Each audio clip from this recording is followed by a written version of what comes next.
नमस्कार। मैं हूं डॉक्टर अन्नपूर्णा से और ये है 9th practice test for JSO मतलब junior scientific officer for vacancies in Rajasthan state pollution control board. इस प्रैक्टिस टेस्ट में 10 सवाल हैं और वो सभी इन्वायरमेंटल पोल्यूशन टॉपिक से जुड़े हुए हैं। इस प्रैक्टिस टेस्ट के द्वारा आप अपनी तैयारी जांच सकते हैं। पर शुरू करने से पहले अगर आप मेरे चैनल पर नए हैं तो मेरे चैनल को और ऐसे प्रैक्टिस टेस्ट के लिए सब्सक्राइब करना ना भूलें। और अगर वीडियो पसंद आए तो गुरु दक्षिणा के तौर पे 3 दोस्तों के साथ वीडियो को जरूर शेयर करें और कोई फीस नहीं भरनी, चैनल बिल्कुल फ्री है, पर शेयर करें। Question number 1, which is the most polluted city in the world in terms of air pollution. तो एयर पोल्यूशन के टर्म्स में दुनिया का सबसे पोल्यूटेड शहर, गंदा शहर कौन सा है जहाँ की एयर क्वालिटी सबसे खराब है? आसान से सवाल है, आंसर है A, Delhi. When did London smog occur? London smog कब हुआ था? 1952 में, 1962 में, 1982 में या 1992 में? तो लंदन स्मॉग जो है 50 के दशक में हुआ था, तो 1952 में। सही उत्तर है ए, 1952 में।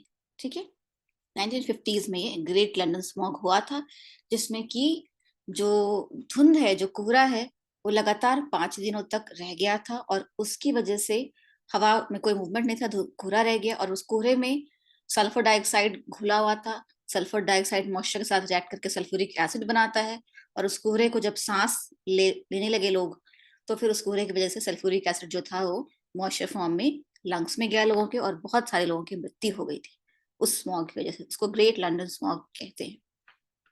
Question 3, which is the most polluted river in the world.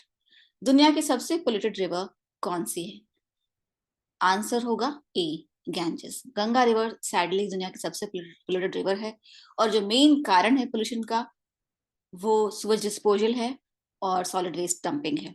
Sewage disposal, सारे जितने गंगा के किनारे शहर है वो सारा अपना सुवेज पार्टली ट्रीटेड या अनट्रीटेड गंगा में सीधे डाल देते हैं और इंडस्ट्रियल सुवेज भी उसमें ही डंप किया जाता है।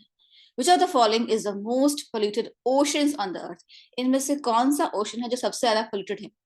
Pacific ocean, Indian ocean, Atlantic ocean या अंटार्कटिक ओशन?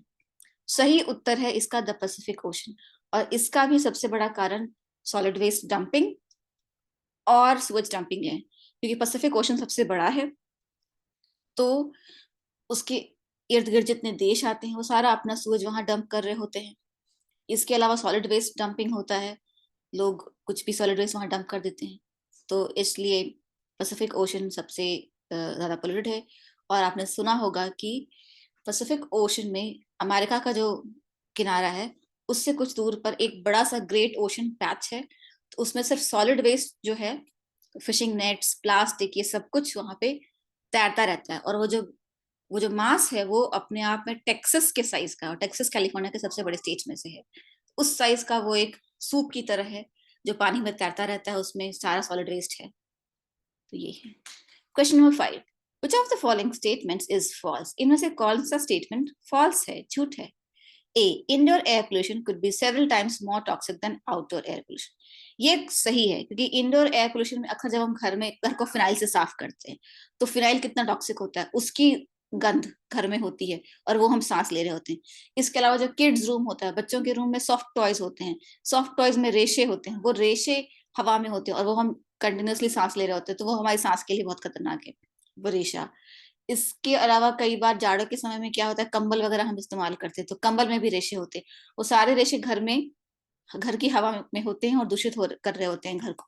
तो ये सब मिला के जो आउटडोर एयर पोल्यूशन है, जो ऑटोमोबाइल्स की वजह से यूजुअली होता है, उसके मुकाबले जो इंडोर एयर पोल्यूशन है वो बहुत ज्यादा खतरनाक हो सकता है। B, catalytic converter reduce NOx to N. ये भी सही है।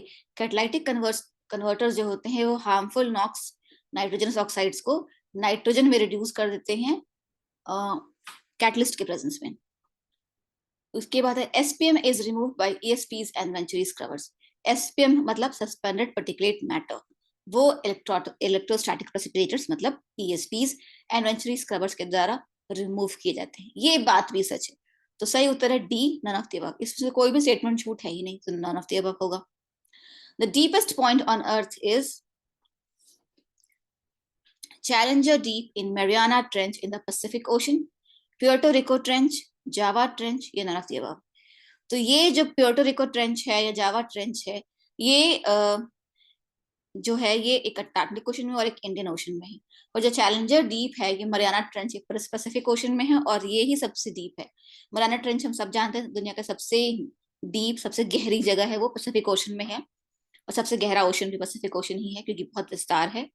और उस मरियाना ट्रेंच में भी जो सबसे गहरा पॉइंट है वो है Challenger Deep. Okay, question number 7, the Statue of Liberty is a classic example of acid rain pollution turn from white to green. Statue of Liberty जो थी जो है सफेद थी पर हरी हो गई एसिड रेन की वजह से। क्यों हरी हो गई? क्योंकि it is made of copper which reacted to form copper sulphate which is green. It is made of wrought iron and got oxidized to ferrous sulfate. Both A and B, none of the above. का सही उत्तर होगा ए। ये copper का बना हुआ है, तांबे का बना हुआ है और उसके ऊपर व्हाइट पेंट था।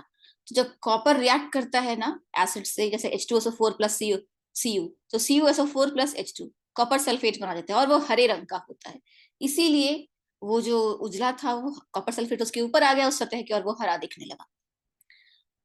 Question 8. The Taj Mahal has developed yellowish spots due to acid rain because it is made of calcium carbonate which reacted with hydrogen sulfate to form calcium sulfate.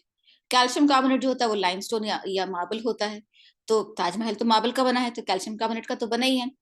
और जब वो सल्फ्यूरिक एसिड के साथ react करता है, और sulphuric acid कहाँ से आता है? Thermal power plants sulphur dioxide release करते हैं और वो सल्फर डाइऑक्साइड एटमॉस्फेयर के मॉइस्चर के साथ रिएक्ट करता है और सल्फ्यूरिक एसिड बनाता है। और वही सल्फ्यूरिक एसिड जो एटमॉस्फेयर के मॉइस्चर के साथ रिएक्ट करता है रेन वाटर के साथ नीचे आता है और ताजमहल पर गिरता है। और वही जब सल्फ्यूरिक एसिड ताजमहल की कैल्शियम कार्बोनेट के साथ रिएक्ट करता है तो बनाता है कैल्शियम सल्फेट और इस वजह से येलोइश स्पॉट्स ताजमहल पर बन गए हैं। दूसरा, it is made of calcium sulphate which reacted to form calcium sulphate hemihydrate. ये सही नहीं है। Both A and B, none of the above. सही उत्तर है ए। ठीक है। Why is acid rain disruptive for almost all life forms? तो एसिड रेन, चलो नॉन लिविंग थिंग्स के ऊपर तो मैंने आपको अभी बताया, पर जितने भी लिविंग थिंग्स हैं उनके लिए भी एसिड रेन डिसरप्टिव होता है। क्यों? A, it alters the pH of cytoplasm, which shuts down all life-sustaining cellular reactions, most of which are pH dependent. It reduces the oxygen carrying capacity of blood. It causes breathing disorders, all of the above. तो जो ये यहाँ पर कहा गया है almost all life forms. All life forms में micro organisms भी होते हैं या प्लांट भी होते हैं जिनमें कोई ब्लड नहीं होता है, जिनमें कोई रेस्पिरेटरी सिस्टम नहीं होता है। ठीक है। तो एनिमल्स और प्लांट्स दोनों के लिए ही एसिड रेन खतरनाक है क्योंकि साइटोप्लाज्म, जो सेल का जो साइटोप्लाज्म होता है उसमें सारा ही रिएक्शन पीएच डिपेंडेंट होता है और वो एक फिक्स्ड पीएच पे काम कर रहा होता है। पर जैसे ही एसिड रेन उस पर गिरता है तो उसका पीएच एकदम से लो हो जाता है और फिर जो सेल के साइटोप्लाज्म के रिएक्शंस होते हैं क्योंकि वो सारे पीएच डिपेंडेंट है तो वो बंद हो जाते हैं और इसलिए सेल डेड हो जाता है। सही उत्तर होगा ए, because acid rain alters or changes the pH of the cytoplasm and this shuts down all life-sustaining cellular reactions and that is why the cell dies. ठीक है, आगे बढ़ते हैं। आखिरी सवाल, what is the major cause of riverine pollution in India? Riverine pollution मतलब नदियों के प्रदूषण के लिए सबसे बड़ा कारण क्या है? Sewage disposal, solid waste pollution, cattle bathing, none of the above. सबसे बड़ा कारण है sewage disposal क्योंकि जितने भी शहर नदियों के किनारे आते हैं वो अपना सूरज कभी ट्रीट करके, कभी अनट्रीटेड, कभी पार्टली ट्रीटेड वो नदियों में डाल रहे हैं और वो रोज होता है। इसके अलावा जितनी फैक्ट्रीज हैं वो भी अपना गंदा सूरज नदियों में डाल रही हैं और ये भी रोज होता है। सबसे बड़ा कारण सूरज डिस्पोजल है रिवराइन पोल्यूशन का इंडिया में, क्योंकि कोई भी सूरज ट्रीटमेंट प्लांट ढंग से काम नहीं कर रहा होता है। पूरा जो शहर की जितनी आबादी है सबका मलमूत्र ट्रीट कर पाए इतना बड़ा सूरज ट्रीटमेंट प्लांट किसी भी शहर के पास नहीं होता है। और इंडस्ट्रीज तो ठीक से ट्रीट करती ही नहीं है अक्सर, तो वो सारा सूरज, इंडस्ट्रियल सूरज और डोमेस्टिक सूरज नदियों में जाता है। आशा है ये प्रैक्टिस टेस्ट आपके लिए उपयोगी रहा होगा। आपको इस एग्जाम के लिए best of luck. Please do subscribe to my channel and check out description box for more such practice test. Description box को चेकआउट जरूर करें, उसमें और प्रैक्टिस टेस्ट हैं।